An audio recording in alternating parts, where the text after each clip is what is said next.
একজন দরবেশ রাস্তা দিয়ে হেঁটে যাওয়ার সময় একটা স্বর্ণমুদ্রা পেল। দরবেশ বলল, আমার তো এই স্বর্ণমুদ্রার দরকার নেই, রাস্তায় যদি কোনো গরিব মানুষ দেখি তাকে দিয়ে দেব।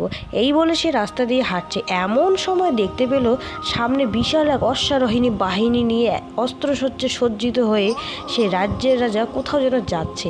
সেই রাজা দরবেশকে দেখে রাজা বলল, হুজুর, আমাদের জন্য দোয়া করবেন, আমরা যুদ্ধে যাচ্ছি। তখন দরবেশ তাকে সেই স্বর্ণমুদ্রাটি রাজার হাতে দিয়ে বলল, রাজাবাবু, এই স্বর্ণমুদ্রাটি আপনি সঙ্গে রাখুন। তখন রাজামশাই অবাক হয়ে বলল, এই বিশাল সাম্রাজ্যের মালিক আমি, একটি স্বর্ণমুদ্রা দিয়ে আমি করবোটা কি? তখন দরবেশ বলল, আমার মনে হয় আপনার এই স্বর্ণমুদ্রাটি খুবই প্রয়োজন, কারণ এত বড় সাম্রাজ্য থাকার পরেও আপনি সন্তুষ্ট না, আরও একটা রাজ্য দখল করতে যাচ্ছেন। তখন রাজামশাই বুঝতে পারলো সত্যিই তো এই দরবেশের কাছে কিছুই নেই, একটা স্বর্ণমুদ্রা কুড়িয়ে পেয়েছে, তাও সে দান করে দিতে চেয়েছে। সে তো আমার চেয়েও বড়